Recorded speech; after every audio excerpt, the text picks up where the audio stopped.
los fundamentos. ¿Siempre sí lo vas a grabar, Esme? Siempre sí, Pablo, porque César nos va a apoyar difundiéndolo. Ah, ok. Bueno, ¿Vale?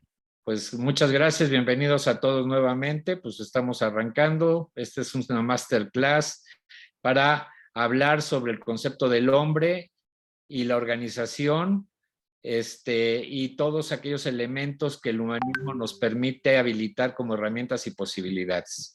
Sean ustedes bienvenidos. Ahí está César Lozano. Un gustazo, César. Gustazo, mi querido Pablo, mi querido Luis. Gracias a quienes. Siempre tan ejecutivo. Bueno, la demanda lo pide y con mucho gusto lo hacemos. Si el pueblo lo pide, tú lo cumples. Muy bien. Yo sigo aplaudiendo. Bueno, no me voy a presentar. Esta masterclass va a centrarse básicamente en estos tres temas.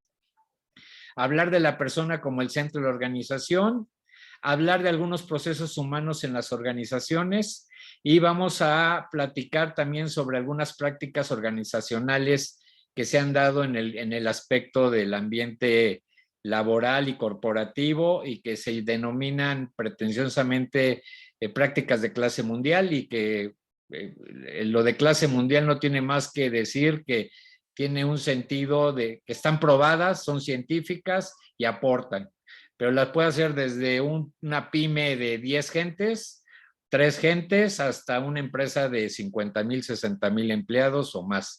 Estas prácticas, esa es la ventaja de las buenas prácticas, que son copiables, son tropicalizadas o se pueden tropicalizar y tienen efectos probados, ¿no? Y algo de eso vamos a hablar hoy, el día de hoy, desde esto. Entonces, esta idea de este espacio, como les decía, es reinterpretar nuestro papel como personas primero y después como ejecutivos, funcionarios, terapeutas, empresarios. En cualquier rol, cuando hablemos de humanismo, pues esa es la base de una buena forma de ver el mundo y de relacionarnos con los demás. Pero tenemos que reinterpretarlos porque todos traemos procesos medio neuróticos, traemos un poco a veces, nos perdemos en esta vida de prisa y de alta tarea y a veces nos faltan estos espacios de amistad, recreativos y de aprendizaje. Por eso les decía yo que el modelo de tertulia literaria o filosófica ayuda porque va generando esa buena costumbre de dedicar un tiempo a pensar en algo que nos complemente. Creo que esa es la idea de cualquier tertulia y la tertulia era un movimiento que se dio en el siglo XVIII y que empezó, ahí se gestaron todas las revoluciones, ahí se gestaron todo lo que hemos visto en el mundo, con libres pensadores, pensando cómo hacer un mejor mundo, y así nació nuestra independencia en Dolores Hidalgo y Querétaro, ¿no? Y así nació la Revolución Francesa y la doctrina americana con los padres de la patria, etcétera. Entonces, no vamos a llegar a tanto, pero sí vamos a poder crear un modelo donde desde el conocimiento y la experiencia veamos cómo lograr estas cosas. Y pues yo voy a empezarles. ¿Alguien quiere, perdón, alguien habló? No lo apagué. Que ya lo apagó, dice. Todo esto es un poco porque era el primer módulo y este es el rollo que traemos del modelo Bonsai que vamos a hablar más adelante. Y bueno, lo primero que yo quisiera decirles es que una de las cosas que más falta en este sentido en las empresas es que somos muy habladores en las organizaciones. Porque por un lado decimos que el hombre es lo más... Cuando tú en cualquier lugar le dices, oye, ¿qué es lo más importante de una organización? La gente dice las personas y se les llena la boca, ¿no? Sí, la gente, tener gentes contentas, tener gentes felices, la gente es la base de la eficiencia y de la productividad.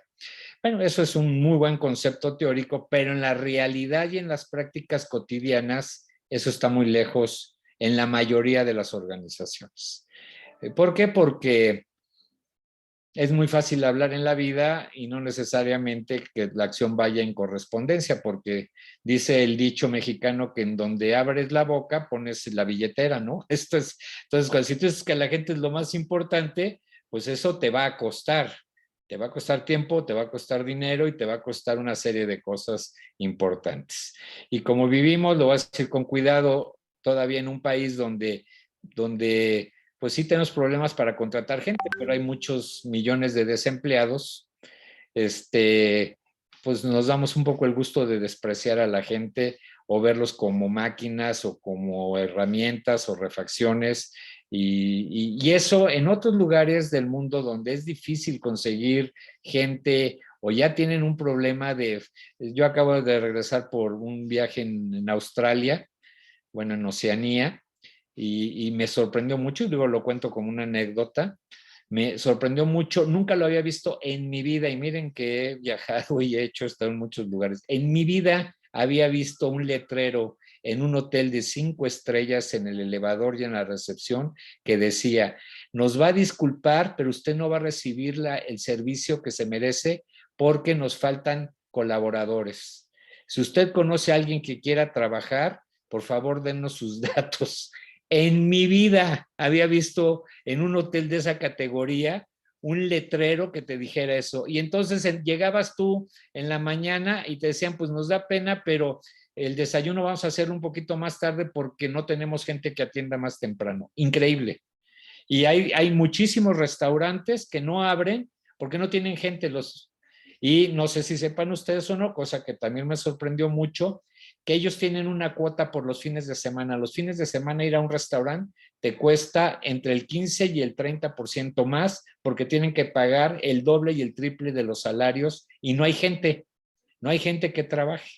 Increíble, ¿no? Digo, uno lo oye y dice, pues vámonos a Nueva Zelanda, ¿no? O vámonos a Australia, ahí Lalo que está chavo, pues que ahí, maestro, ahí sobra trabajo, no hay gente que quiera trabajar. Claro, hablo de trabajos muy operativos, trabajos de mucha atención, porque los otros puestos ya un poco de más nivel hay mucha competencia, porque además es una escolaridad alta la mayoría que existe allá. Bueno, entonces, cuando hablamos de esto y decimos que la gente es lo más importante, y lo que quiero demostrarles es que es correcto, es la gente y la organización y el director que de veras se dedique a la gente le va a ir, y es mi primera mala palabra, le va a ir poca madre en la vida. Porque ser buena persona no está peleado con ganar dinero, hacer una buena empresa y lograr cosas importantes. Y lo que toda la gente añoramos, toda la gente, cuando hemos sido empleados, es que nos traten en dignidad y respeto como personas. Porque a veces vemos que los altos mandos, los altos directivos, no tienen tiempo para la gente, ni para los eventos, ni para convivir. Y eso es algo que es terrorífico porque luego se quejan de que la gente no les dura o la gente no está, pero es más bien una consecuencia de una acción que a veces no tiene conciencia. Y por eso la idea de hablar de este tema de la persona, y ahorita vamos a avanzar un poco porque ahí va a entrar el buen Luis a explicarles algunas cosas. Entonces decimos que realmente la persona es lo más importante en la organización y es el que le da vida a la organización y es el que hace que las cosas sucedan en las organizaciones. Entonces ese es un tema bien interesante desde una perspectiva teórica y práctica, porque cuando tú encuentras la magia de cómo retener a la gente y venderles un propósito y un sentido, tiene mucho que ver. Yo ahorita voy a avanzar un poquito en esa línea de pensamiento en estos minutos que me toca participar. Y bueno, cuando hablamos de culturas centradas en la persona, tenemos que hablar de que no es algo engorroso, que es algo que nace más bien del sentido común, que es el menos común de los sentidos, pero nace de ahí, ¿no? Por ejemplo, si tú quisieras que tu hijo fuera un hijo sano, ¿qué es lo que tendrías que hacer? Por ejemplo, Marina, ¿tienes hijos, Marina? Voy a participar con ustedes para que no sea un pinche monólogo, porque qué flojera oír al pinche viejito allá encerrado en su casita, ¿no? Y mejor dialogamos. Todo esto lo va a censurar Esme en el video, todas mis malas palabras les ponen como en las películas un tip, ¿no? Una cosa así. Pero Marina, si tú quisieras que tus hijos fueran sanos, contentos, creativos, ¿qué es lo que tendrías que hacer? Pues procuraría primero atender todas sus necesidades pensando en las necesidades de alimentación, las necesidades de seguridad o de cuidado, en las necesidades afectivas. Me estoy viendo muy Maslow, pero pensaría en No, no, está perfecto. No, a ver, es correcto. las necesidades estuvieran satisfechas y creo que me iría pensando en ese modelo básico, ahorita que me preguntabas, y generando un ambiente de seguridad psicológica, de seguridad física, de seguridad afectiva y emocional. ¿Y eso qué te requiere? Que tienes toda la razón en lo que dices, Marina? De 10. ¿Qué eso qué necesitas para asegurar eso? ¿O qué tienes que hacer?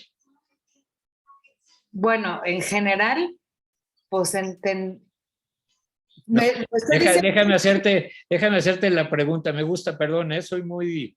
No en general, en particular, ¿qué es lo que tienes que hacer? Pues conocer, si hablamos de los hijos, conocer a los hijos porque todos son diferentes. Eso, muy bien. Centrarme en conocerlo, en conocer sus, pues las circunstancias, aunque es mi hijo, conocer mis propias circunstancias como mamá y las circunstancias del hogar y las circunstancias de él como ser humano. Todo eso es correcto. Déjame ir un paso más adentro. ¿Qué necesitas hacer en particular para asegurar eso? Ahí Antonio se muere por participar. Nomás deja que aumente la ansiedad, Antonio, un poquito. No dejes. Déjala un poco ansiosa. Pues saber que tengo que tener yo misma muchos recursos emocionales, materiales, físicos, para poder yo proveérselos. Sí, todo eso. Ahora, hay algo, todo es correcto, Y lo que dices, ¿qué es lo que necesitas hacer? Además de todo eso que dices, es muy sencillo. ¿Qué necesitas hacer? Para todo eso que dices, lo emocional, lo físico, lo espiritual, el acompañar. Pues ya dejo que Toño me ayude. Que Toño quiere participar y me puede ayudar. A petición de Marina, Toño, la palabra, nada más dime la palabra. ¿Qué es lo que tienes que hacer? Ejemplo. Ya incluso lo puse ahorita en el chat, con una frase, pero pues el principio es dar el ejemplo. Sí, pero antes que dar el ejemplo, para dar el ejemplo, ¿qué está antes? Para dar el ejemplo que está antes. Sí. Bueno, a mí se me ocurre ser persona para cuidar de otra persona. Sí, pero para todo eso, esto es capcioso y es meterlos en... todo esto que yo les digo, lo que necesitamos hacer en la vida es tener tiempo para la gente. Todo lo que para ser ejemplo hay que tener ejemplo. Pues, si no te ven y no estás ahí, pues no puedes ser ejemplo, mi querido Toño o Antonio. Pues Marina, estar presente es darles el tiempo a las personas con las que en este caso son tus hijos. Y con eso vas a garantizar todo lo demás. Todo lo demás vas a garantizarlo. Bueno, déjame funcionar con ese criterio, que es una pregunta que dice, claro que estando de acuerdo en todo eso. Pero cuando yo le digo a un ejecutivo y me dice es que la gente es lo más importante, lo que le pido es su agenda. Y le digo, déjame ver tu agenda. Y entonces empieza a ver su agenda y le digo, ¿y de aquí dónde está tu gente, cabrón? ¿Dónde está tu gente? No veo reuniones con tu gente, no veo actividades con tu gente, no veo esto es, no, bueno, es que es un decir, no es un decir, es una realidad. Y la realidad y aquí me voy a la teoría de las prácticas de clase mundial, que más adelante vamos a hablar. En la realidad, diría Covey, el de los 7 hábitos de la gente altamente eficaz, en paz descanse, y Franklin, que tenía aquellas carpetas preciosas de administración del tiempo, que luego le compró el negocio Covey, y que te vendían unas carpetas de administración del tiempo, unas bellezas, unas carpetotas que tenían subtemas y como prioridades y todo. Antes en esa carpeta era tu iPhone, esa carpeta antes de que se inventara esto. Ahí lo que él decía, fíjate la teoría lo que dice. La teoría de administración del tiempo, que lo pueden ver en Covey, tiene una anécdota bellísima, que vale la pena. Yo nada más esta anécdota les va a pagar todo lo de la tarde, de estar hoy con nosotros en la tarde. A ese nivel me la aviento. Todavía no habla Luis, que Luis tendrá otras cosas que compartir.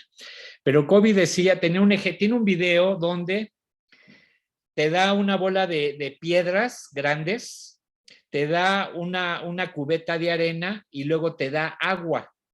Y te dice que todo esto lo acomodes en un solo recipiente. Y hace el ejercicio con la gente en el video y pues a la gente pues siempre se le acaba desbordando el agua o la arena, ¿no? Y entonces lo que él dice, que es una fregonería y que yo se lo recomiendo en la vida, él dice, lo primero que tienes que acomodar son las piedras grandes, que en teoría de administración del tiempo es lo que es importante en tu vida. Eso es lo primero, pero tiene que estar en el recipiente, o sea, en tu planificador, en tu calendario, tiene que estar ahí, tiene que decir tiempo con mi hijo, tiene que decir comida con mi esposa, tiene que decir tiempo con mi colaborador perengano, tiempo con mi colaborador sutano, esto es, tiene que estar ahí. Y luego que ya tienes las piedras, tiempo para ir a hacer ejercicio, tiempo para leer, pero tiene que aparecer, si no aparece no está, se vuelve accesorio y se vuelve si es que tengo tiempo y no se vuelve una prioridad. Y luego decía que ya que tenías las grandes piedras, que son lo que le da sentido a tu vida, entonces le echas la arena, que es todas aquellas tareas que son importantes y que te van viniendo en el día, ¿sí? Y luego el agua, que es todo aquello que no controlas, güey, que siempre te llega, ¿no? Siempre te llega y siempre te mueve y siempre te moja. Entonces, cuando tú tienes algo que no lo mueve nadie, porque es tu tiempo o el tiempo con tu pareja o con tus hijos, esto es lo que tú dices que es importante, tiene que aparecer en este lugar y tiene que tener esa prioridad. Si yo acostumbro llevar a mi hijo, y se los digo, yo fui gato de Angora, digo, ahí viene mi currículum, puta, yo trabajé muchísimo tiempo en lugares muy chingones, de veras de primer nivel, y puede sonar, perdón, pretencioso, pero no quiero más que compartirles. Y tuve directores que no aceptaban un no o no aceptaban el que tú no, eran muy exigentes porque además había un fenómeno de alta tarea y nos pagaban muy bien, entonces había una reciprocidad económica y por eso exigían también, ¿no? Bueno, a lo que quiero ir con esta historia es que cuando yo un día, después de tomar este curso, que además me lo pagaron ellos, de administración del tiempo de Franklin Covey, mi jefe, que era un tipazo, un hombre maravilloso, pero un hijo de la tiznada como todos los grandes jefes, me dijo, oye, ¿qué aprendiste? Le dije, pues no, ni te lo voy a decir, güey, porque no te va a gustar. No, dímelo. Bueno, pues lo que aprendí es que yo tengo que ponerte límites a ti, al trabajo, para trabajar y cuidar lo más importante de mi vida, que es mi esposa, mis hijos, mi salud física. Entonces, te quiero decir que a partir del curso, y así se lo dije, a partir del curso, mira, aquí está mi calendario del año, estas son mis vacaciones, estos son los tiempos que voy a pasar de llevar a mi hijo a la escuela, estos son los tiempos que voy a tener para estar con mi esposa, y sé que va a haber agua y va a haber arena, pero va a ser muy de vez en cuando que yo lo permita. Porque, y voy a la teoría, lo más importante en mi existencia son las personas y las personas que amo, y esas personas, si no les dedico el tiempo y no hago lo que debo de hacer, todo lo demás que voy a ganar y voy a hacer se va a perder. ¿Van conmigo? Entonces, en ese sentido, ese es parte de lo que tenemos que pensar, pero para llegar a esa convicción de poderle decir a un hombre poderoso es, no voy a estar, no voy a ir, no te voy a pelar, es porque hay cosas, porque en la agenda, aquí estás tú también, mira, aquí está, apareces aquí apareces, miren, en mi agenda tú eres mi jefe y mi vida depende mucho, mi progreso económico de ti, y he pensado que tú y yo podemos tener este tiempo para platicar, estas son las juntas que tú me has puesto, esto es lo que tengo que hacer con mis colegas vicepresidentes, y esto es lo que tengo yo. Entonces, aquí están todos, mira, me dediqué, la tarea que nos dejaron era eso. Si la gente es lo más importante y tú eres lo más importante, tiene que haber un método y una forma de garantizarlo. Entonces, cuando alguien te dice, no comí porque trabajé, es que no hago ejercicio porque tengo mucha chamba, es que abandoné a mi familia porque era pues lo ves con misericordia, porque así hay que ver a la gente cuando te dice estupideces, ¿no? O está muy confundido y no ha entendido qué onda con la vida, ¿no? Pero este ejemplo que te doy es una buena práctica que se enseñan en todas las grandes corporaciones y que está avalado por prácticas de las mismas empresas. Las empresas como 3M tienen un tiempo de creatividad que tú defines ese tiempo para ponerte a investigar y estudiar productos nuevos. Los grandes laboratorios farmacéuticos te piden a los grandes ejecutivos que andan por todo el mundo y que mantienen las ganancias de estas empresas, les exigen que tienen que tener una actividad física recreativa que tienen que hacer y cuidar, porque eso a la larga se ve. Y en las empresas, los directores, gerentes, jefes de equipo, que entendemos o aprendemos esta metodología, la verdad, nos va bien. ¿Por qué vuelvo al tema? Porque es lo que todos los empleados y toda la gente quiere, ser tratadas como personas. Y eso es un poco este elemento. Ahora, cuando hablamos de esto, de ser tratados como personas, ¿no? Todo esto me lo voy a brincar un poco. Aquí dice una frase de uno de mis libros que les regalamos en el diplomado, que dice, las grandes distancias empiezan por el primer paso, obvio, ¿no? Todo lo que queremos hacer grande empieza por un primer impulso. Y las acciones trascendentes con una intención proactiva. Esto es cuando queremos cambiar las cosas, tenemos que hacer cosas, primer paso, y tener una intención que modifiquen las cosas para un mejor ser y un mejor estar. Y esto nace normalmente de que vemos que las cosas no están saliendo bien y que queremos lograr cosas mejores para el mañana. Y si esto lo hacemos desde una perspectiva humanista y plena, se garantiza. Esto es, eso se da por naturaleza. En el ejemplo de Mariana y Toño que estuvimos ahorita platicando, Marina, perdón, y Toño, si ellos hacen, que seguramente lo hacen, no estoy hipotetizando el ejemplo, si ellos tienen una acción, hacen cosas, tienen una intención clara de un propósito y hacen las cosas que deben de hacer cuando las deben de hacer, como se deben de hacer, ellos, sus hijos, ellos, su pareja, ellos van a ser gentes más plenas que otras gentes que andan como burros de lechero, de aquellos de principios de siglo, que les ponían unas cosas así, o los caballos de las fiestas bravas, para que no vean lo que pasa, y ahí van viviendo, ¿no? Pero sin poder conectarse en ese sentido. Entonces, esa es una parte que yo creo que es muy importante que veamos y que es una primera piedra que ponemos en este sentido. Y bueno, aquí yo hago una pequeña anécdota, porque pues la idea es que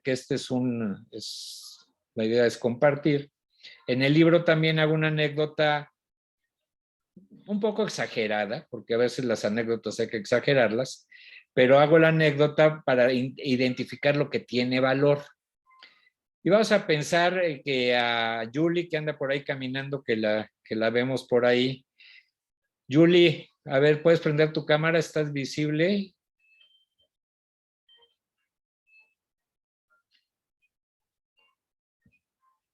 Órale, Julie, muy Aquí bien, estoy. muy bien. Tienes 2 minutos para un ejemplo, Julie. Estás en tu recámara acostadita, qué bueno, mira. Bueno, eso vemos, atrás de ti vemos una cabecera. Es lo bueno del Acostadita, home office. acostadita, no, pero Es lo bueno del home office. Si tuvieras cómo vengo de la cintura para abajo, te daría mucho más envidia que tú en tu alcoba. Mira, ¿qué pasa, Julie, si yo te regalo? Y la anécdota la voy a jugar contigo un poquito. Vamos a pensar que somos familia y hay mucho aprecio y yo muero y te dejo un reloj. A la hora del testamento tú recibes un reloj.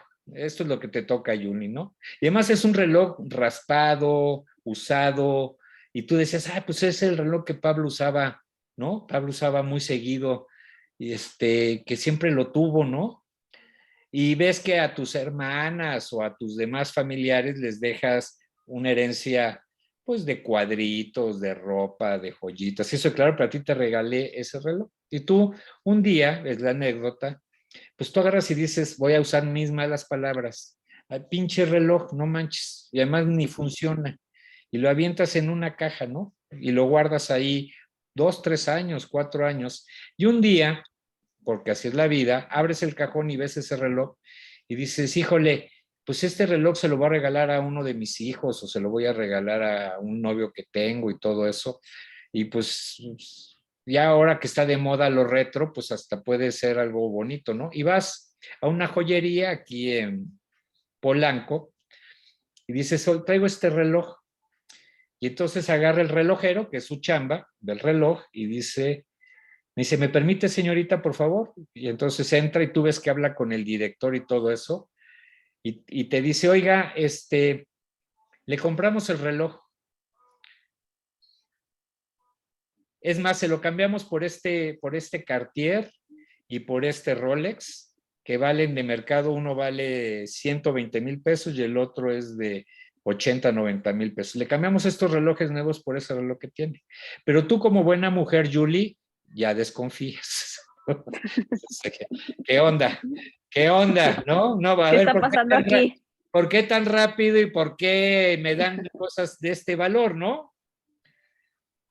Y entonces dices, no, no, no, devuélvamelo. No, no, no, señorita, mire, se lo arreglamos y no, no, no, devuélvamelo. Y entonces vas a otra relojería, mucho más fina que la que fuiste de Polanco, y le dices, oiga, quiero que me evalúen este reloj. Y entonces dicen, híjole, señorita, este reloj es una joya.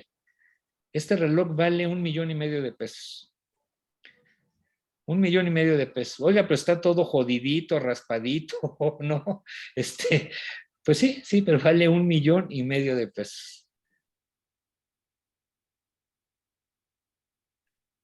¿Cuál es tu percepción del valor en el momento en que reconoces y entiendes lo que vale eso que tú en un minuto, en algunos segundos despreciaste tanto, Julie? O sea, ¿cuál sería mi reacción en ese momento? ¿Sí? Al valor y a la apreciación que tiene ese objeto que para ti no lo valía antes. Pues cambia radicalmente. ¿Y qué se vuelve entonces ese objeto? Muy apreciado por mí y muy valorado. Claro. Bueno, la anécdota va en función al valor de la persona en las empresas, ¿no? Eso es un reloj y eso vale 1,5 millones de pesos o 2 o lo que sea. Imagínate lo que vale la gente y cómo nosotros los despreciamos. A veces porque hay muchos o porque pensamos y porque hay gente pinche en la vida, si hay gente gacha y hay malas formas y hay gente no educada y es diferente a nosotros, y eso es claro, pero al final toda la gente es como ese objeto. Si le encontramos el gusto y el valor, es inapreciable, esa es la palabra que yo quería llegar, se vuelve un objeto inapreciable, no tiene precio, porque tiene un valor estimativo y tiene un valor económico que sobrepasa cualquier circunstancia de ese tipo. ¿Vas conmigo? Entonces, esta sugerencia del valor de la gente, cuando uno entiende de veras el valor de la gente, cambia su perspectiva totalmente. El padre que le da el tiempo a los hijos pero no regalándoselo, sino por amor a algo que él hizo con gusto. ¿Sí eso claro? Que es la parte importante de su vida y que no, pues soy buena onda, va a jugar con el niño 2 horas, güey. No le haces el favor al niño, te lo haces a ti, ¿no? ¿Sí eso claro?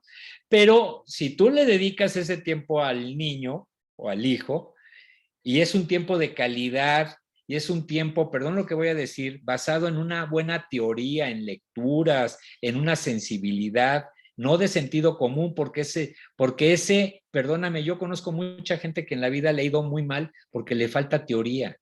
He visto gente que va a los gimnasios y siguen siendo unos gordos, obesos, y llevan años haciendo ejercicio y no bajan un pinche kilo. Años. Porque no tienen técnica, porque no se dedican a estudiar, no entienden que la ciencia y el conocimiento está hecho para facilitar la vida del hombre, Julie. Es absurdo ir a un gimnasio y no tener las bases de lo que vas a hacer. Te puedes lesionar, ¿no? Pero ni siquiera vas a lograr los objetivos que pretendes.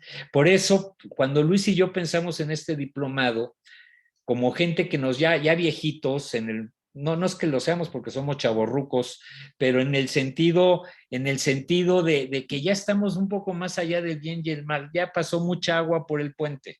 Y no en mal sentido. Esto es con lo que podemos aportar y lo que podemos hacer, pero es un poco triste ver tanta gente fracasando en cosas donde podrían tener éxito. Yo ahorita estoy dando coaching a una directora holandesa de un gran hotel que la corrieron, no así, gachi. Hizo cosas, no voy a decirlas, hizo cosas indebidas. No robó, no, pero hizo cosas que no debería hacer. Y entonces el director en buena onda le dijo, oye, habla con Pablo Mock, porque Pablo Mock,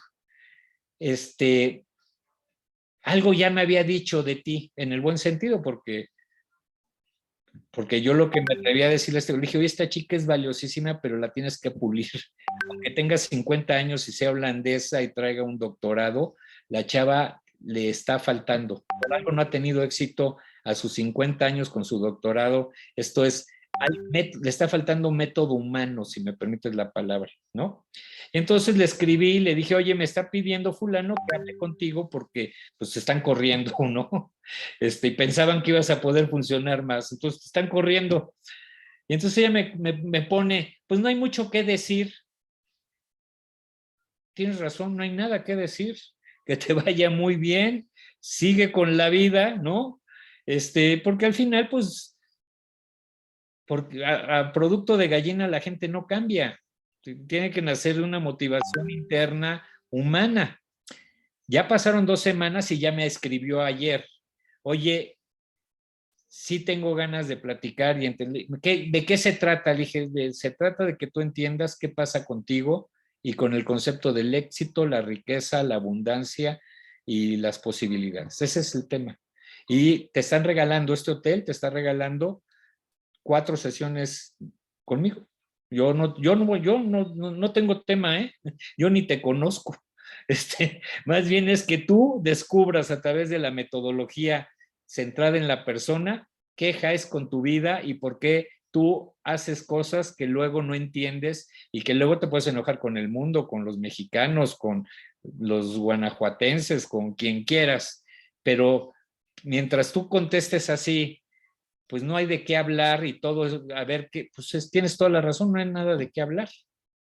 Entonces, la teoría nos ayuda a entender esto y a valorar desde este principio. Y yo les quisiera decir que eso es lo que cada uno tenemos que ir descubriendo a través de esta tertulia, los elementos de nuestras formas, nuestros estilos y nuestras cuitas, en dónde nos está fallando y en tratar de ir a la teoría.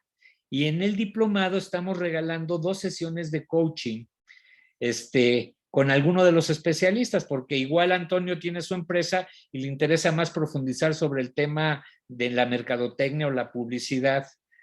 O quizá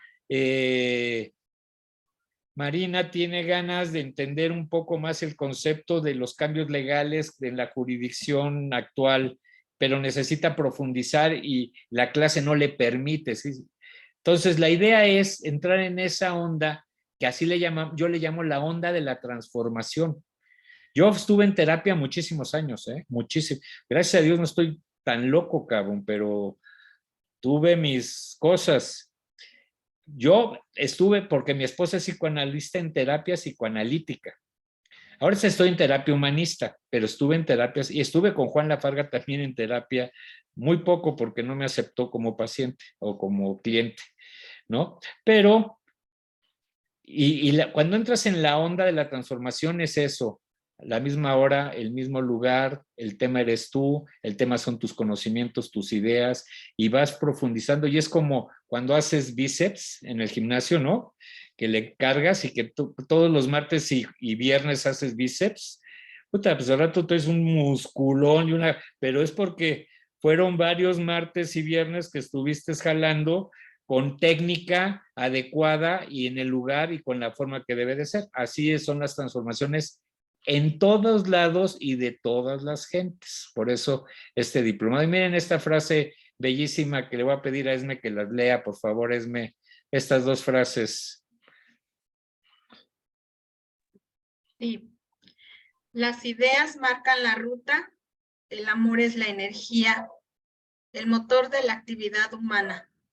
Juan Lafarga Corona.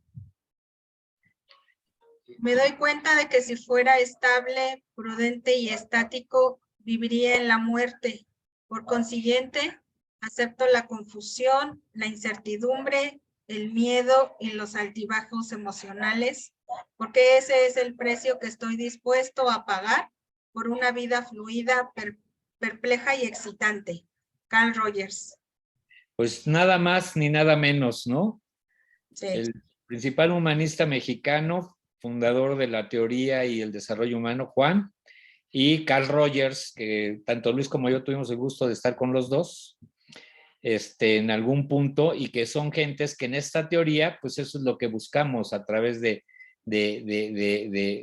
este espacio, que estas ideas del amor, de la inestabilidad, aprender a vivir en un mundo complejo, excitante, ambiguo, abstracto, lleno de matices y de colores, para ir encontrando lo que mejor podemos hacer y que venga desde esta decisión del estudio y de la profundización. Entonces, esa es un poco la idea de esta parte. Y bueno,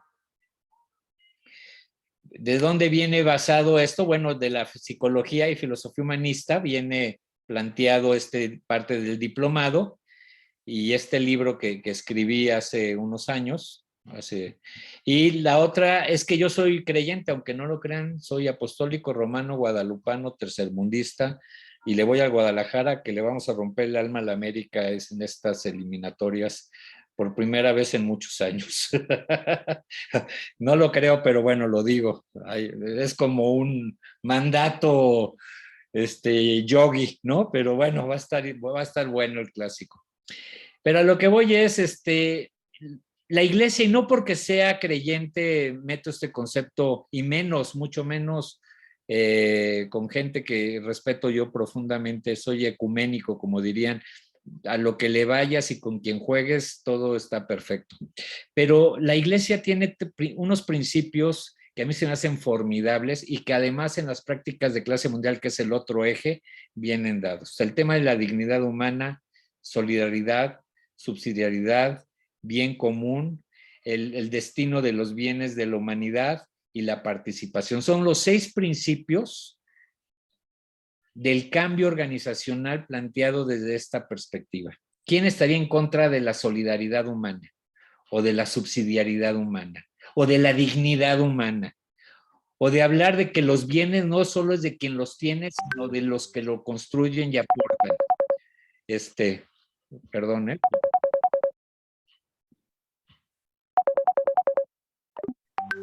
Y entonces, este sentido es el que yo trato de explicar en esta parte de la teoría de las de clase mundial. Y este es el modelo que nosotros tenemos de transformación, porque yo me dedico a las empresas y organizaciones, y cuando me preguntan ¿qué compramos? Pues yo les digo, esto es lo que compras, ¿no?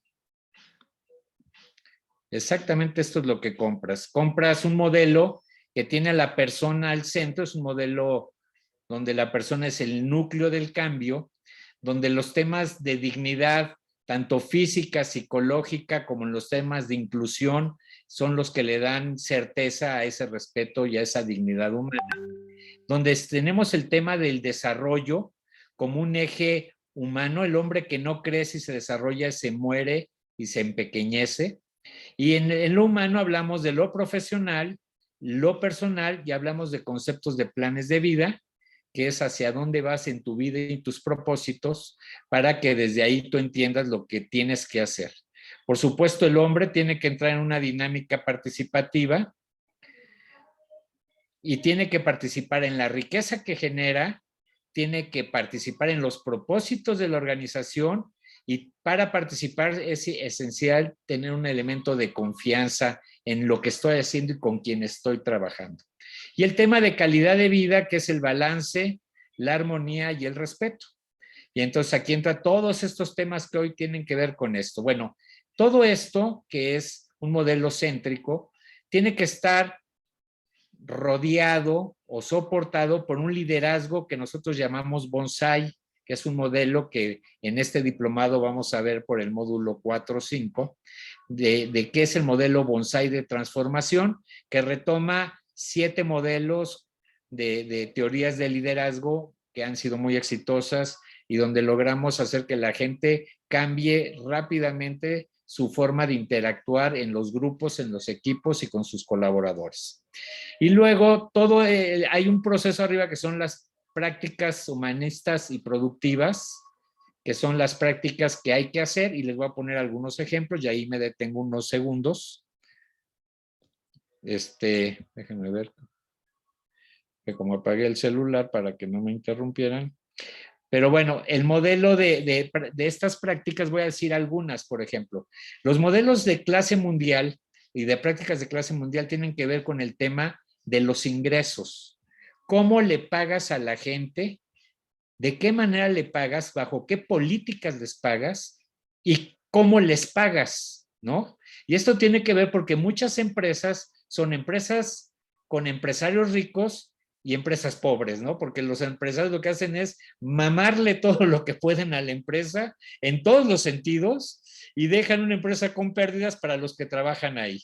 Entonces, las prácticas bueno, aquí en México hay el PTU famoso, pero las prácticas de clase mundial van más allá de lo que dicen las normas, es la forma equitativa y justa de hacer la redistribución de la riqueza que la organización genera.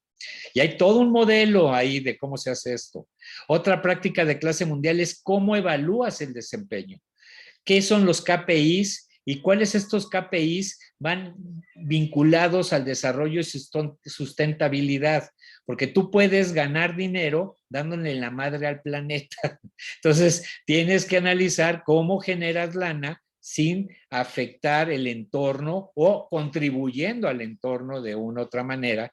Y los ejecutivos, cómo se van a ver beneficiados en estos sistemas de KPIs, y hay todo un método de cómo hacerlo, cuándo hacerlo y de qué manera hacerlo. Entonces eso te maneja por una tendencia de cierto empuje y de cierto enfoque. Otra práctica de clase mundial es no comprarle a proveedores que hagan explotación infantil o trata de blancas. Por ejemplo, todos estos negocios que sabemos que se basan en la miseria humana y que venden cosas así, pues no hay que comprarles, sino hay que tenerlos como proveedores. Entonces tú les pides a tus proveedores una carta sencillísima de que están con el Pacto Mundial de Productividad, donde ellos reconocen que no hacen malas prácticas con la gente que trabaja con ellos, porque esa es una forma de garantizar una práctica y una economía equilibrada y sin soportes o cuellos de botella que luego son difíciles de identificar. Otra práctica de clase mundial tiene que ver con todo el modelo empresa-familia, que tiene que ver hasta dónde los que son dueños de una empresa, hasta dónde pueden meter a los hijos, a los yernos, a los cuñados, a toda la familia, y cómo lo tienen que hacer, bajo qué criterios, que se llama prácticas societarias, donde no haya conflictos de intereses y donde no haya una discriminación de todos aquellos que no sean miembros de la familia, ¿no? O miembros de la misma raza, ¿no? Que los japoneses solo ven japoneses y que los alemanes solo ven alemanes y que esas prácticas discriminatorias en estos conceptos de prácticas vienen. Entonces, esas mejores, ya les dije algunas, esas mejores prácticas tienen que ver con todos estos temas de transparencia, de ética, de inclusión, de sostenibilidad y de responsabilidad social. Entonces, ayuda a que la economía no sea el destructor del mundo, sino sea a favor del mundo. Y por último, hablamos de una organización vital, que es la cultura y la organización son elementos que están por arriba de toda estructura. Y el ejemplo que me gusta usar mucho es, si yo invito a, no sé, a Luis a Estados Unidos, y Luis nunca había ido, Luis no tiene que tomar un curso de cultura anglosajona y cumplimiento. Desde que llega sabe que ese país tiene una cultura diferente a la mexicana y que lo que tiene que hacer es tomarla y comportarse. Y entonces Luis o Pablo, que se cruzaban por las medias calles, que tiraban basura, que llegan allá y a la primera cruzada que no hay, que te agarran, te detienen y te multan, te das cuenta que ahí la regla de cruzar por la esquina es de a verdad, ¿no? O te das, digo, estoy exagerando, o te das cuenta, pero las culturas modifican el comportamiento de la gente. Yo he trabajado en empresas donde los directores roban a manos llenas, roban. ¿Y qué crees que hacen los empleados? Pues roban lo que les dejan los malvados de arriba, ¿no? Y pues una empresa buena, pues se hace mala porque la cultura es porosa, porque ahí el chiste es chingarse lo que puedas, ¿no? Y los lápices, los engrapadoras, dejan las luces, pero no les importa el patrimonio. Pero porque tienen esa cultura del desorden, esa cultura de la pobreza, y más bien del enriquecimiento individual contra todos los demás. Esos son patrones culturales. Y la cultura te modifica. Si tú llegas a trabajar en un lugar donde la gente roba, o te aclimatas o te aclimueres, o acabas robando o te acabas yendo, o te van, porque ahí no te van a tolerar con esas ambigüedades.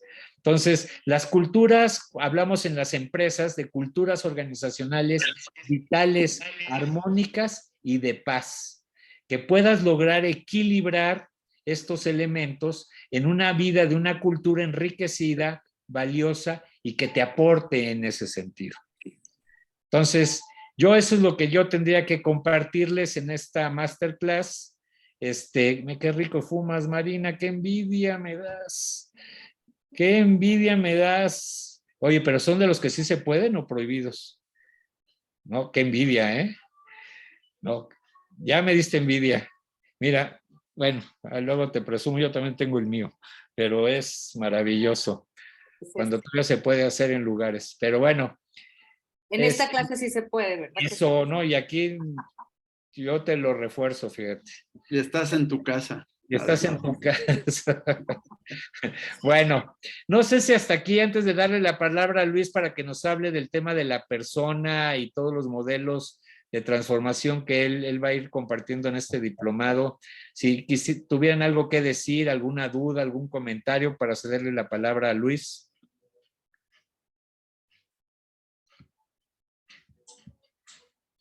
Yo un comentario.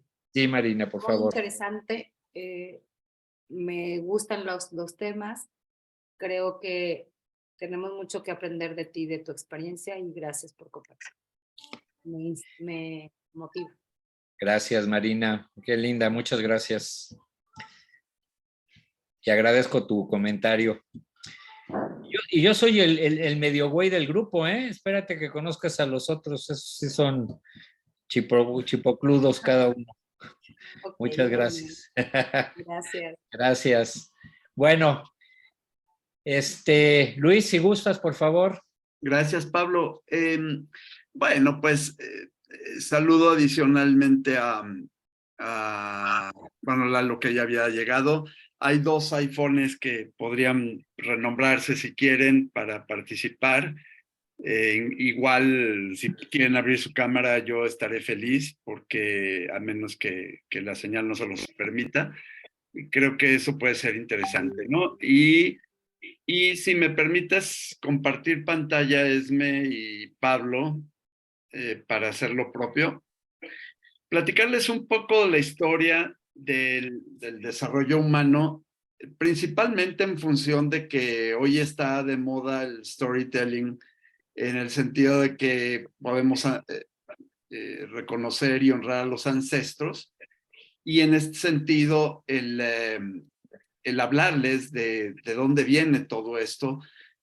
Pablo les habla un tanto cuanto del origen de las organizaciones, y que hoy en día, dentro del marco del desarrollo humano, que es a fin de cuentas el desarrollo humano, y me gustaría incluso preguntarles a ustedes antes de hacer esto, ¿qué entienden ustedes por el contexto del desarrollo humano y lo que esto implica?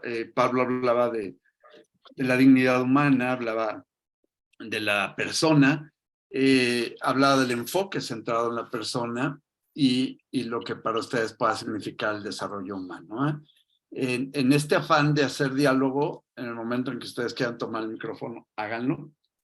Antonio y Marina, que son los que veo en primer plano, pues siéntanse en esa libertad, ¿de acuerdo? Bien. Mi compartir es el siguiente, es un poco reconocer de dónde vienen todos estos autores, y que en este momento ustedes pueden ver en la pantalla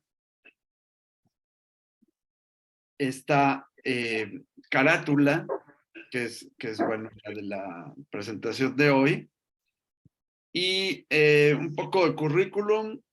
Para los que no me conocieran, bueno, también soy psicólogo, nos conocimos en la Escuela de Psicología del ITESO, la Universidad Jesuita de Guadalajara, Pablo y un servidor. Después nos volvimos a encontrar aquí en Ciudad de México en una primera etapa de algunos años, en la Universidad Iberoamericana, y después nos volvemos a encontrar en estos días, y esto pues fue una gran oportunidad de que amigos, de que viejos amigos, en ambos sentidos, nos pudiéramos encontrar y hacer algo juntos, hacer una sinergia de equipo, unir a Praxis y a Desafío.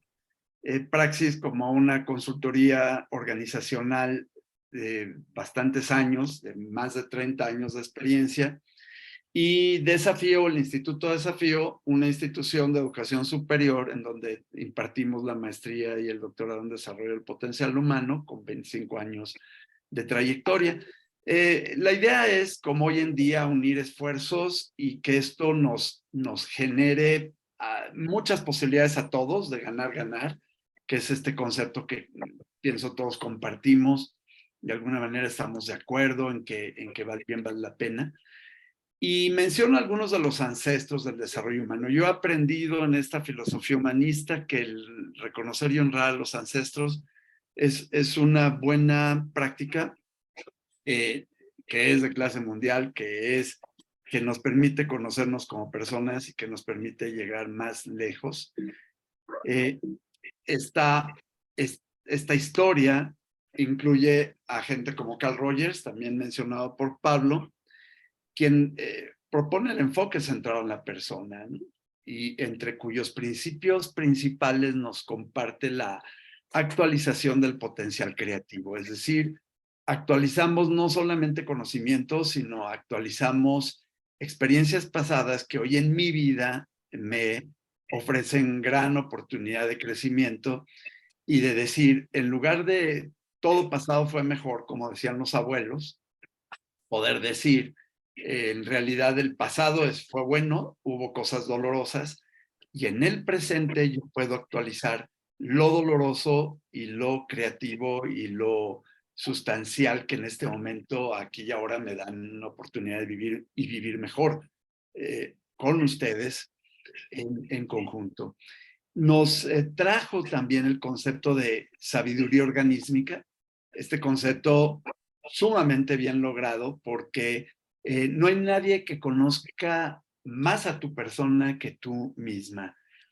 Desde allí el que la psicología evolucionó hacia el desarrollo humano en un afán de que la medicina tradicional era aquella en la que el experto, el médico, el doctor, el que todo lo sabe, el doctor, el de toga y birrete, el que está allá en el pedestal, es el que nos dice, pues, qué nos pasa, qué nos acontece, para dónde vamos.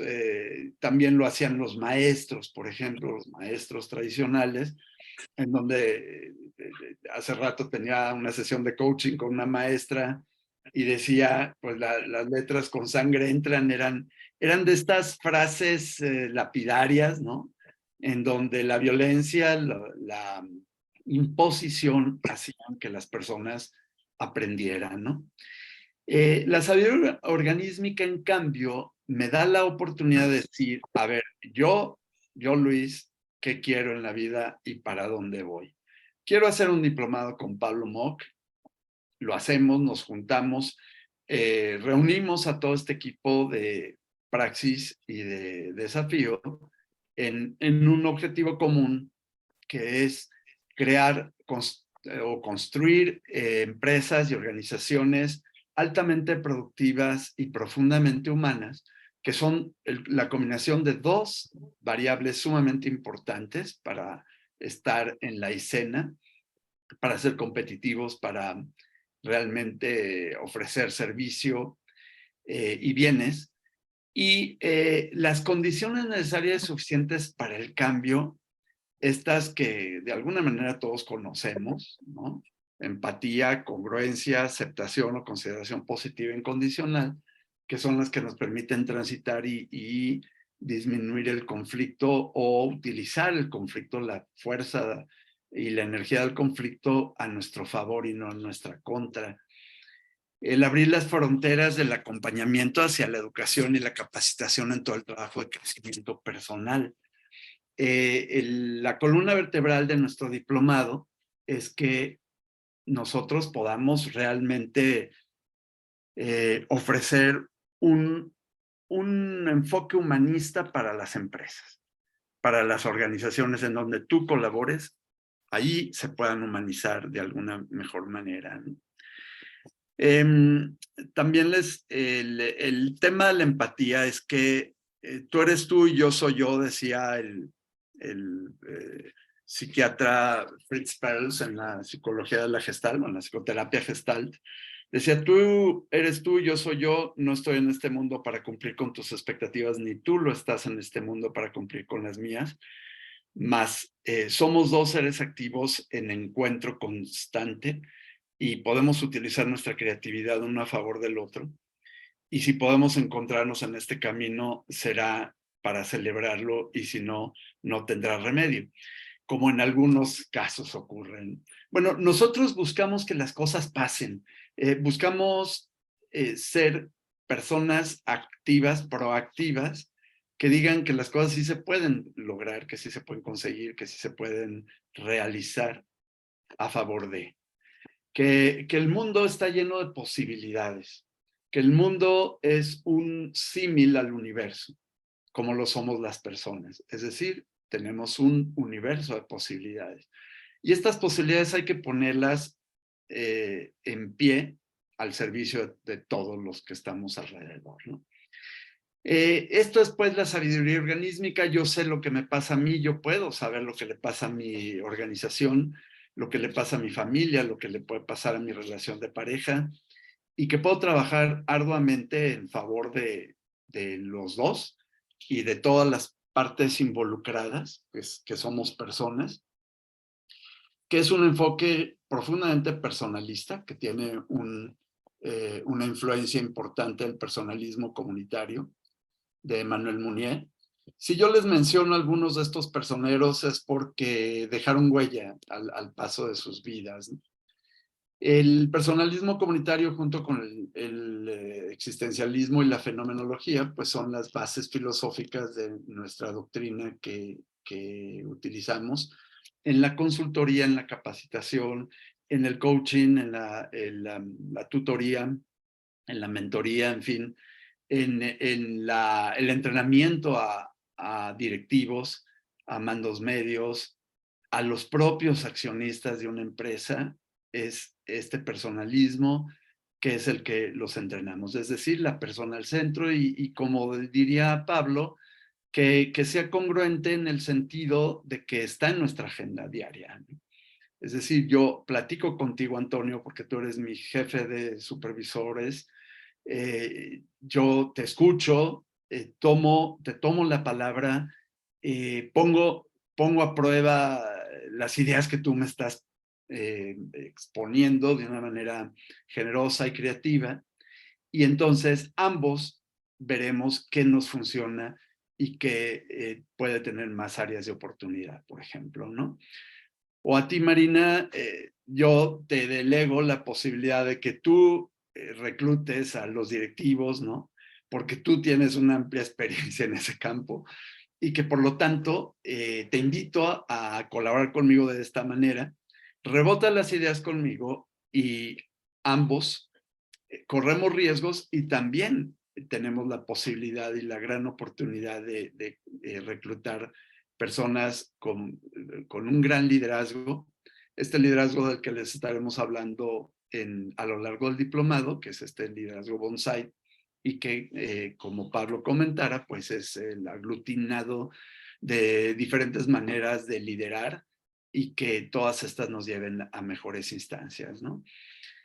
Que a ti, Esme, por ejemplo, pues te encomendamos en una parte que tú dominas mucho, que es una parte administrativa, que es una parte también contable, y que en la medida en que tú estás allí haciendo equipo con nosotros, nosotros vamos a tener la certeza de que los números van a ser negros, que van a ser claros, que van a ser ganadores, y que los datos están bien fundamentados, ¿no?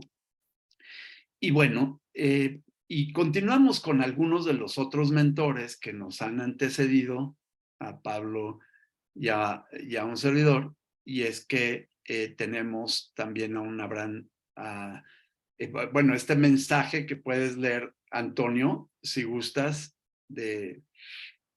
no sé si te deja ver la galería, el encuentro cálido y subjetivo. El encuentro cálido y subjetivo, sí, entre dos personas es más eficaz para facilitar el cambio que el conjunto más perfecto de técnicas derivadas de la teoría. Nos declaramos a favor del encuentro como el núcleo de la experiencia de la facilitación o de facilitación para el desarrollo. Esto es de Rogers. Correcto. Pues allí entonces, lo que Rogers nos dice es, miren, dejémonos mucho de tecnicismos, aunque hoy en día la tecnología prevalece. Prevalece bastante más que, por cierto, en la época de Carl Rogers, que él vivió toda su vida fue un hombre del siglo XX, porque nació en 1909 y transitó hasta 1987. O sea, fue un hombre que murió grande, aproximadamente 85 años, 80 y tantos, y que la tecnología no existía como tal. Sin embargo, él se dio mucho a la tarea en su apertura hacia el aprendizaje, hacia, por ejemplo, grabar las entrevistas que después se pudieran servir para monitorear el trabajo que estábamos haciendo con los demás colaboradores. Y hoy día que la inteligencia artificial verdaderamente nos avasalla, nos inunda con todas sus posibilidades, la robótica, las redes sociales, en fin, y que nosotros podemos también adaptarnos sin perder la calidad de seres humanos que nos caracterizan. Y de ahí, pues, la importancia de la persona. Y ahora les platico brevemente de otro autor más que se llama Abraham Maslow. Él fue el que acuñó la palabra psicología humanística o humanista. Él peleó arduamente en la Asociación Psicológica Americana para que tuviera un lugar esta nueva escuela psicológica, de la cual antes precedían el psicoanálisis, de la cual mencionaba Pablo, que él mismo se sometió a esa terapia, y el conductismo, hoy enfoque cognitivo-conductual, la teoría general del aprendizaje, y que ambas tenían una característica en común, que eran sumamente deterministas, es decir, estaban muy influenciadas por la física antigua, la física clásica, que era la causa-efecto. Si tú tenías un trauma de la infancia, te podía acompañar el resto de tu vida y que se te quitaba a través de un análisis largo y tortuoso para reconstruir tu pasado. En la otra forma de hacer terapia o de hacer crecimiento personal era la teoría del reforzamiento, el conductismo, ¿no? Está en donde si tú das estímulos materiales a los trabajadores, tú vas a reforzar buenas conductas de trabajo, conductas productivas, conductas que hagan crecer a la empresa. Pero llegó un momento en que hoy en día hay muchas empresas en donde, como dice Pablo allá en esta empresa de Australia, ¿no? de Oceanía, en donde estaban buscando trabajadores de una manera tal que los trabajadores operativos no llegaban como tales, ¿no? Cuando Pablo decías de Lalo, ¿no? Que está joven, que allá puede trabajar. Bueno, pues en trabajos operativos sí, pero lo mismo pasa en Estados Unidos, para no ir tan lejos, en que por eso se creó esta migración tan galopante que primero México aportó, los famosos braceros, y que después se fue extendiendo, y ahora, paradójicamente, cuando el presidente Trump dice cero migración, vamos a construir un muro que abarque los 3,000 y tantos kilómetros de la frontera México-Estados Unidos, lo único que creo que provocó como una paradoja es que más migrantes vinieran de Centro y Sudamérica, además de los mexicanos, y que ahorita tienen un gran problema. El humanismo te dice, a ver, por favor, humanicemos nuestra organización. Ante todo, si necesitamos inmigrantes, bueno, que lleguen los inmigrantes, que la gente que ya es residente o ciudadana norteamericana no quiere hacer esa labor, bueno, pues recibamos con condiciones laborales justas. Estoy hablándoles del cuento guajiro, ¿no? De la utopía, ¿no? De Tomás Moro, en este caso mi utopía, ¿no? De Luis, es que realmente eso fuera difícil. Sin embargo, no imposible, porque a diferencia de Estados Unidos, ustedes se ven que en Canadá sí regulan la migración. Tú puedes aplicar como profesionista, puedes aplicar como obrero calificado, y la embajada canadiense evalúa tu caso y te contrata cuando reúnes tales condiciones. Claro, es una migración mucho más limitada, porque claro que por supuesto que buscan personas calificadas, ¿no? Sin embargo, allá no hay esta afluencia migratoria que no tiene ton ni son, que no está organizada, que no les dan seguridad social, que no les dan servicios médicos, y sin embargo que cuando hablamos de este panorama a veces sombrío, es que en el desarrollo humano, en este diplomado, nosotros creemos profundamente en la posibilidad del cambio, de que el mundo pueda ser visto de una mejor manera, que en estos dos libros de Pablo Mock, el de La persona como centro, que es el libro azul, y el liderazgo bonsai, que es el libro verde, y aunado a mi libro, que también lo tendrán a su disposición, que es Un mundo posible, es que este mundo posible lo estamos haciendo posible nosotros, ¿no? Y Maslow hablaba de estos valores: el hombre autorrealizado, el hombre que se realiza a sí mismo, y por supuesto con el concurso de los demás hombres y mujeres. Nos habla de la famosa pirámide de necesidades de crecimiento y autotrascendencia, la pirámide de Maslow, y nos habla de la tercera fuerza de la psicología, porque no solo habrían más ya psicoanálisis determinista, histórico y demás, un conductismo de condicionamientos y no más en esto, sino de una motivación de tipo trascendente que nos lleve incluso a la espiritualidad.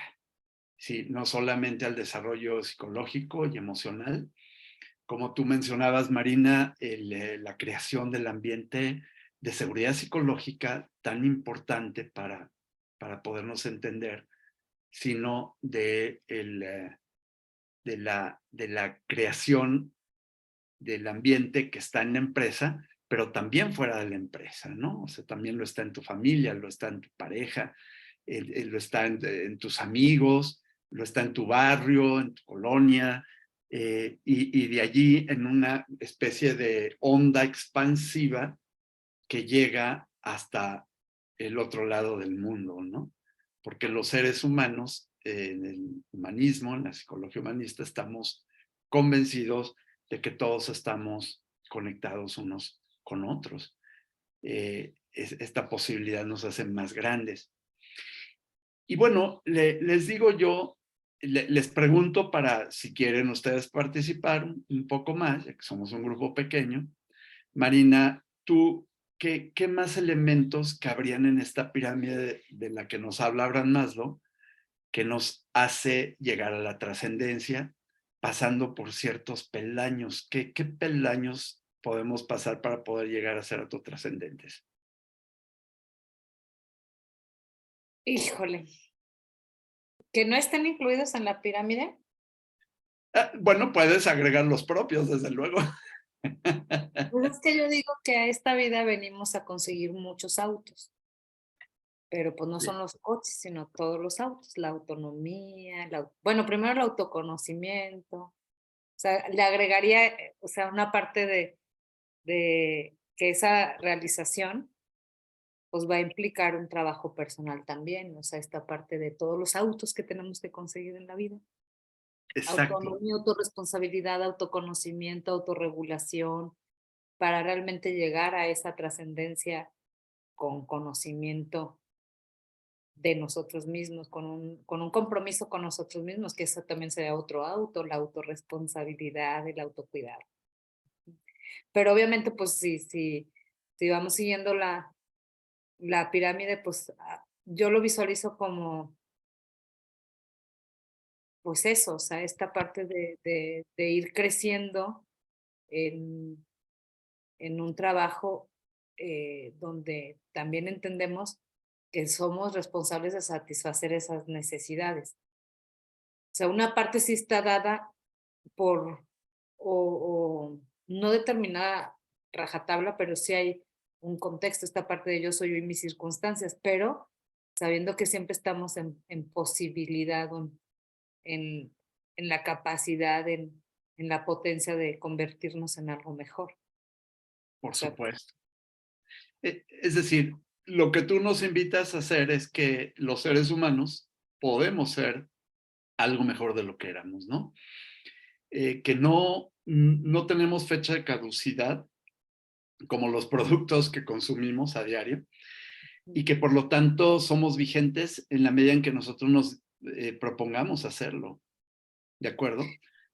Y Sí, esta parte de estamos vigentes y a la vez, o sea, no estamos acabados de caducados ni estamos acabados de hacer. correcto. O sea, que siempre estamos en esa posibilidad de crecimiento. Claro. Disculpe las molestias que esto le ocasione, pero estoy en construcción, ¿no? Y a veces podemos disentir y entrar y tocar el conflicto y aprender de él, no espantarnos por el conflicto, sino aprender por las diferencias, que gracias a las diferencias es que los seres humanos nos constituimos y seguimos construyéndonos. ¿De acuerdo? Y bueno, igual, Antonio, a ti se te puede ocurrir alguna otra forma, cómo se construye esta parte que quieras agregar a lo que Marina ya nos comentó, en esta creación del ambiente de seguridad. Sí, yo creo que, bueno, es muy conocida la pirámide de Maslow, y como lo dice Marina, a mí se me hace muy interesante, y yo creo, no sé, que Marina me corrija, si no va en ese sentido en cuanto a los autos que nos menciona, porque Maslow empieza, bueno, pues que con lo físico y las necesidades básicas, pero dices, ¿en qué momento está como que profundizando? O sea, yo con la pirámide, ¿en qué momento veo ahí para profundizar con mi situación. O sea, si es lo físico, pues para estar vivo. Después ya de ahí me voy a lo de seguridad y después sociales. Y, o sea, voy subiendo, digo, ¿en qué momento estoy trabajando conmigo? O sea, pero de una manera como que más profunda, no sé si me doy a entender, y creo que ahí es a lo que se refiere Marina, que en lo que estoy totalmente de acuerdo. Claro, claro, por supuesto. Muchas gracias por a ampliar esta pirámide, que es un paradigma muy conocido. Y por ahí, iPhone, levantaste tu mano, si puedes identificarte, si puedes abrir pantalla, si lo deseas. Sí, soy César, amigo, nada más que vengo manejando y Claro. bueno, me gustaría comentar algo de la pirámide que me gustó mucho cuando lo escuché.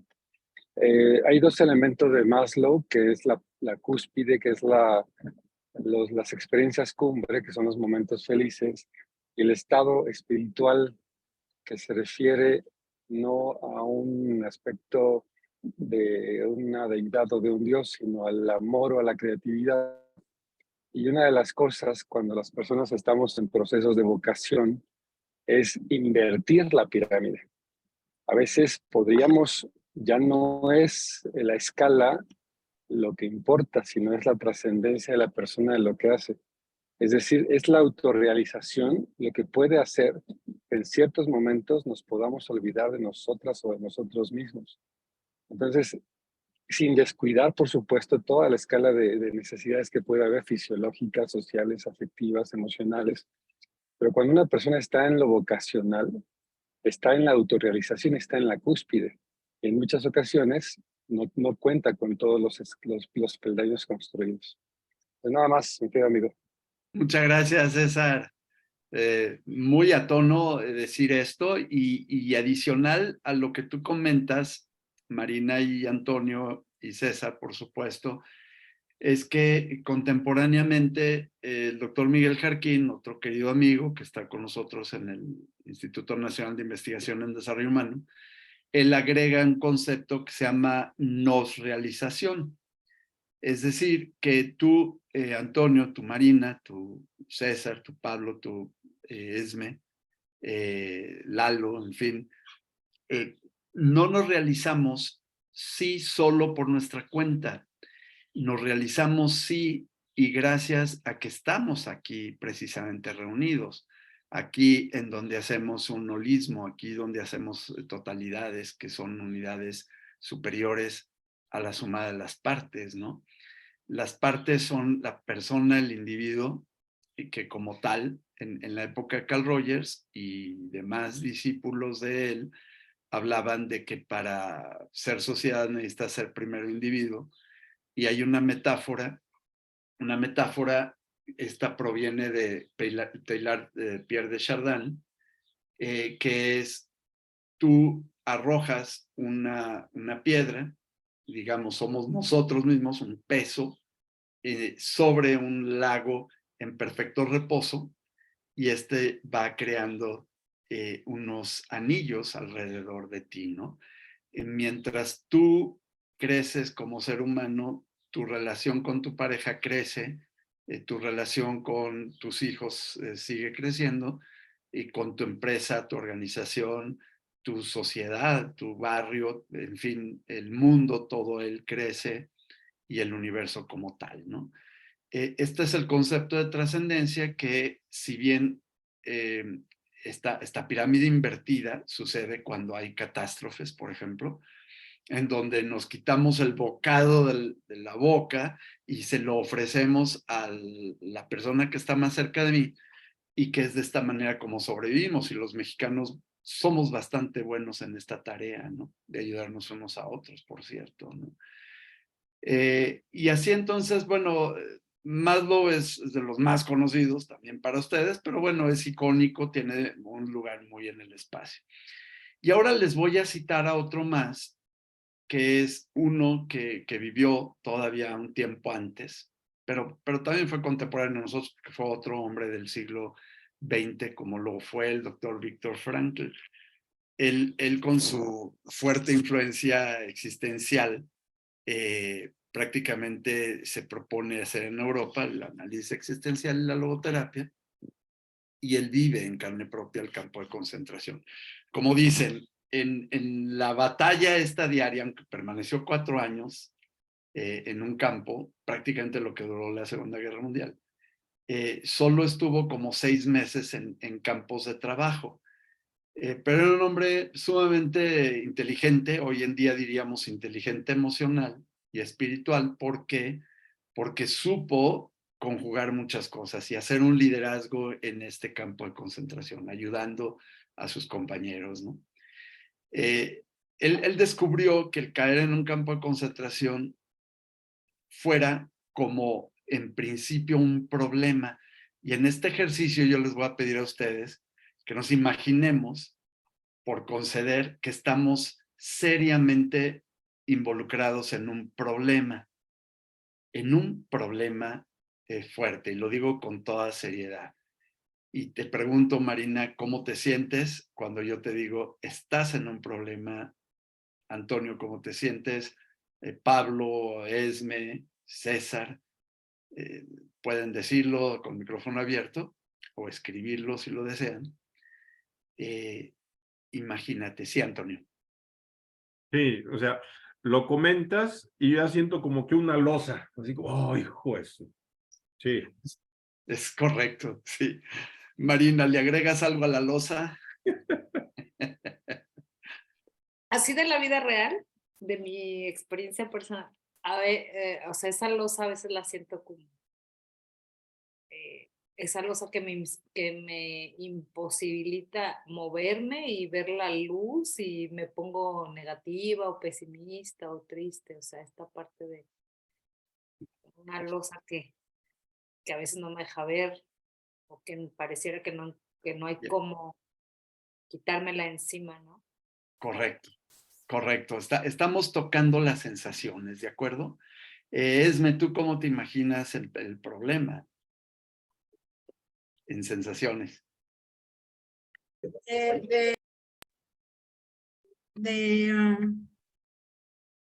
Paralizada. Al principio me siento paralizada por unos segundos y después un poco ansiosa. O sea, mi mente comienza a dar varias vueltas para tratar de ordenar y organizar como la forma de resolver el problema. De acuerdo, muchas gracias. Y Yuli, no sé si estás por ahí, quisieras comentar. Y si no, Pablo, ¿cómo te imaginas el problema? Bueno. Yo Sí. lo que fíjate, yo lo siento muy orgánico. A mí cuando hay un gran problema me duele la panza. Sí. Siento como la gastritis, así como tal cual la adrenalina, cómo se esparce por el estómago caliente, y luego eso que decía es un poco la falta como de respiración y un pensamiento como turbado, como paralizado, como pasivo. Y luego necesito entrar primero digo, eso es lo que a mí me genera, y sobre todo son cuando hay problemas de seguridad psicológica o física. Eso es Claro. lo que a mí me afecta mucho, cuando hay un riesgo o una circunstancia que no puedes controlar. De acuerdo. Hasta ahí muy bien las sensaciones, ¿verdad? Es con las que conectamos. Y Yuli, por supuesto, si quieres agregar alguna sensación. Perdón que no pude contestar hace ratito, pero sí.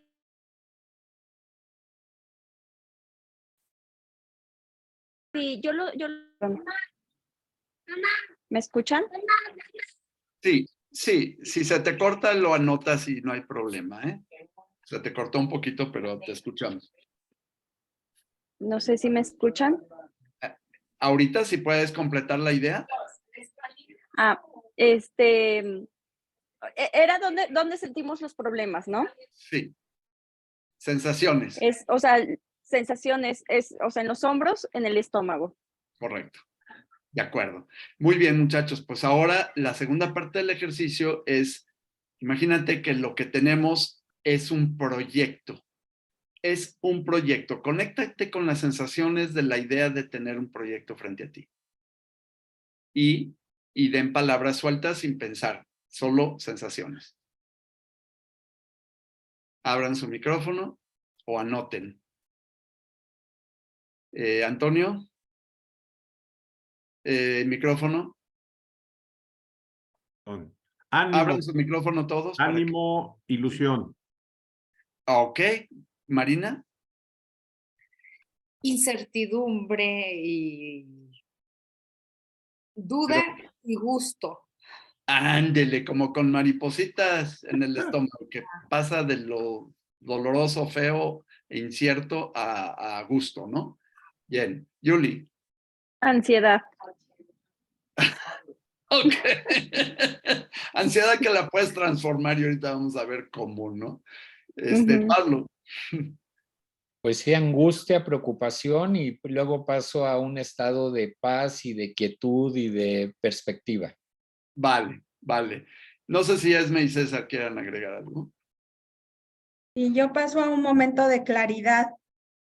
De acuerdo. Y en el cuerpo un momento ya de descanso, de fluir. Va, ok, gracias. Gracias, César. Gracias. En el problema, preocupación y alternativa, y en la panza también. Y cuando hablas de proyecto, expectativa y dirección. Excelente. Muy bien. Bueno, pues he de decirles que en la filosofía oriental, en el Tao de la física ya, de la China y de los lugares contiguos a la China, el problema es el proyecto, ¿sí? O el problema se convierte en un proyecto conforme lo puedo yo ver de esta manera, ¿no? Nosotros teníamos un problema que nos creamos, Pablo y yo, al inventarnos, a sacarnos de la manga un diplomado de organizaciones que puedan ser altamente productivas y profundamente humanas, y ahora cómo darlo de la mejor manera para que verdaderamente se conviertan en soluciones para todos, ¿no? En dotarles de herramientas, no solamente emocionales y personales, sino también de índole financiero, ético, legal, etcétera, y que lo convertimos en proyecto y que la sensación es de mucho más claridad, ¿no? Tranquilidad. Antes de que arrancáramos, antes de una semana, nosotros no teníamos más que como a 3 inscritos y de pronto ya tenemos a 18, ¿verdad?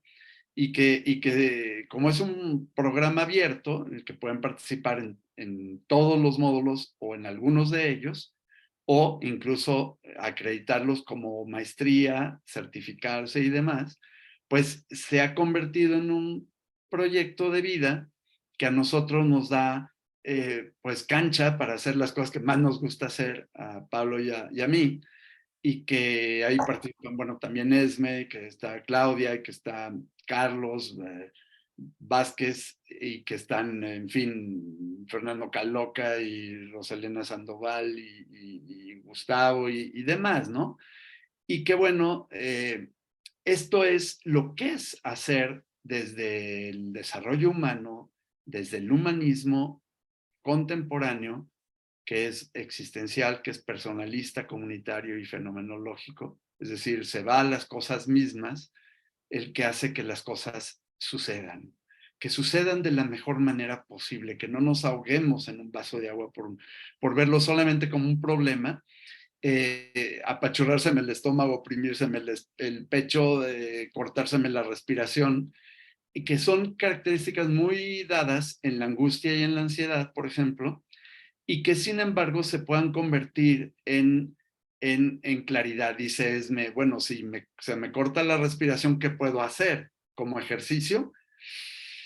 Respirar profundamente, y entonces al oxigenarme el cerebro, al oxigenarme el corazón y todos mis órganos, es que adquiero esta sabiduría organísmica que me permite dar más claridad, resolver problema, convertirlo en proyecto y entonces para los mexicanos, pero para todos los ciudadanos del mundo, realmente sea una esperanza viva, posible, asequible, en fin, se convierte en una esperanza, ¿no? Que es uno de los valores del desarrollo humano. Esto es pues lo que buscamos. Y además les vamos a dar algunas herramientas comunicacionales, tales como la comunicación asertiva, que es esta que nos sirve para hacer buenas negociaciones con los demás, con muchos ejemplos propios y de los que ustedes nos traigan. Vamos a hablar del círculo del rescate, en donde en vez de dar limosnas a los demás que no necesitan o que no están solicitando, nosotros realmente podamos darles oportunidades de trabajo y de crear sus propias empresas, ¿no? De expandirlas, empezando por esta creación del espacio de seguridad psicológica, ¿no? Otros amigos que están en nuestro grupo son los Michel, Rosario y Sergio Michel, le llaman espacio protegido del diálogo, por ejemplo, ¿no? Y yo últimamente lo he platicado con Pablo, es que le he llamado un activismo del diálogo, es decir, aquel en el que sí soy rebelde, en que sí soy diferente a los demás y todo, defiendo mis propios derechos, más no por el lado de la destrucción como lo da pues el terrorismo, la delincuencia o incluso la guerra, estas guerras que vemos librarse en estos días, ¿no? Que la mejor guerra es la que no se lleva a cabo, y que nosotros les ofrecemos estas posibilidades y que este activismo dialogal es constructivo, es decir, construye desde las diferencias, no solamente desde la igualdad. Ahorita coincidimos con Pablo en que pues, los dos le damos a las Chivas, que tenemos frente a nosotros una muralla muy grande que se llama Club América, pero que últimamente nos han ganado los partidos, pero que podemos romper esta sinergia, ¿no? Este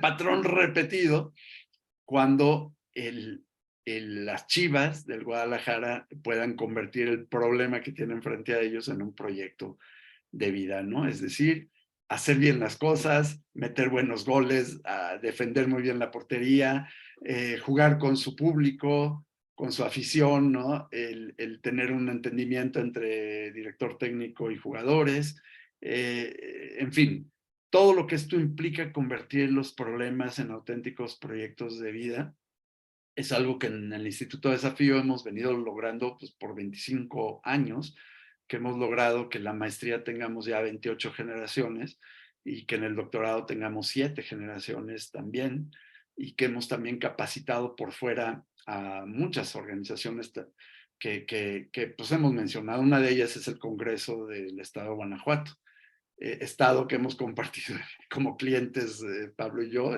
con diferentes clientes, Pablo y yo, porque aquí por su cuenta, pero que de repente nos encontramos y decimos, bueno, ¿y cómo podemos hacer esta sinergia que cree muchos problemas? O sea, imagínense la riqueza de todos los problemas que tenemos en México, convirtiéndolos en proyectos de vida. Realmente tenemos por delante una innumerable cantidad de posibilidades de crecimiento y de todo. Y bueno, quedan 8 minutos. Quisiera ver entre ustedes comentarios, inquietudes que les queden, Marina, Antonio, César, alguien que está abajo de Pablo que dice iPhone, no sé si es Lalo, o alguien más que también quiera tomar el micrófono. Adelante, tú misma, Esme. Sí, Antonio, adelante. 2 comentarios. Luis, muchas gracias. Pues sí, bueno, lo que decía Marina, 2 presentaciones aquí muy interesantes y suena que va a estar muy enriquecedor todo esto.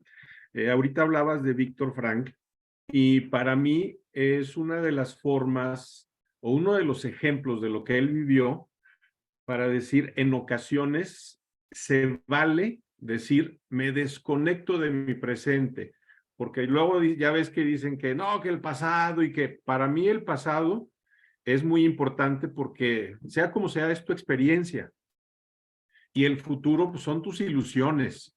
Entonces, como que también son muy importantes, obviamente el presente es a lo que le debes de dar más valor, pero en algún momento difícil te ayuda, porque esa mente no sabe de pasado o futuro, entonces lo está viviendo, y el decir me desconecto, como lo hizo él, o sea, para mí es muy válido decir, hay momentos en que digo, ya va a pasar esto, voy a vivir tal situación o tal cosa, y eso ayuda. Entonces para mí es muy válido, es nada más el comentario. Y lo otro que nos decías, y también aquí se relaciona con ese juego de palabras que en muchas ocasiones puede ser muy sencillo, pero nos ayuda el decir, tengo un problema, a como tú lo manejabas, nada más le cambias la palabra y dices, tengo un proyecto, o también tengo un reto, como las Chivas con el América, que tienen un buen reto. Entonces dices, ah, caray, como que reto ya me abre, o proyecto me abre esas posibilidades, no de estancarme, no de quedarme, no de sufrirlo, sino empezarle a buscar soluciones y no el cómo no. Claro. Esos son los dos comentarios que me interesaba hacer. Excelente, muchas gracias, Antonio. Y sí, fíjense cómo el tema de la salud y del crecimiento personal se traslada a las organizaciones. Aquí, en donde las personas, con juegos de palabras sencillos, como tú bien lo has dicho, y no con tecnicismos muy rebuscados, es que buscamos que las personas puedan encontrar en su espacio, primeramente, un espacio de seguridad psicológica que lo creamos todos, ¿no? En donde corramos el programa que corramos, vamos a cuidarnos, vamos a respetarnos, vamos a darnos un lugar en el universo, vamos a empatizar con el otro, con nuestras grandes diferencias. Vamos a ser congruentes, es decir, en el sentido más legítimo de ser yo mismo. Y vamos a considerar al otro como alguien tan valioso como yo, no más que yo, pero sí por lo menos como yo, ¿no? Y que haremos ejercicios en salas en donde hacemos parejas, triadas, cuartetos, para que todo el tiempo estén en esta tertulia, como le llama Pablo, estén participando ustedes, tanto en plenarias como en grupos chicos, ¿sí? Y que se lleven herramientas muy prácticas, muy accesibles, que ustedes mismos puedan transferir a su gente, a sus equipos de trabajo, en este ejercicio de liderazgo creativo y bonsai, ¿no? En fin, pues bien, Marina, ¿qué te parece? ¿Algo que agregar? Sí, yo lo que quiero agregar es que escucharlos me esperanza en muchos sentidos, porque por un lado, quienes nos dedicamos a esto del desarrollo humano y organizacional, sí sabemos que la persona es el centro de la organización y bla, bla, bla, y luego de repente hablo de cosas que a mí me cuestionan, luego porque de repente tenemos, sí en el discurso, sí en la narrativa, el centro de la organización tiene ahí a las personas y luego parece que caminamos para otro lado, por un lado. Por otra parte, me gusta, pues a todos los autores que han mencionado, volver a reflexionarlo y ya darle un sentido a estos autores en mi trabajo cotidiano y poderlo llevar a las organizaciones. Me hace sentir confiada, cómoda y saber que nos dejaron un conocimiento inagotable y que por eso digo que esta parte de que pareciera que caminamos al transhumanismo en donde las personas han dejado de ser el centro, o sea, es llenarme de vitamina, de esperanza y de optimismo para seguir haciendo lo que hago, desde donde yo creo que se debe hacer, que son estos grandes luces y estos grandes caminos que ya anduvieron estos autores que han mencionado. Me pone contenta. Así es, muchas gracias, Marina. César. Solamente con gratitud, mi querido Luis, Pablo, agradecer a Marina, Antonio, a Esme, quien está también conectado y quien ya no nos alcanzó en el cierre, que el construir las redes de desarrollo humano hace que podamos llegar a más personas, que en esta formación del diplomado nos convertimos en replicadores de la experiencia, de la percepción y del conocimiento. Y el poder llegar a más personas en los ámbitos laborales, organizacionales y en cualquier campo de aplicación hace que el desarrollo humano se posicione como una experiencia de vida, algo que es un estilo de vida.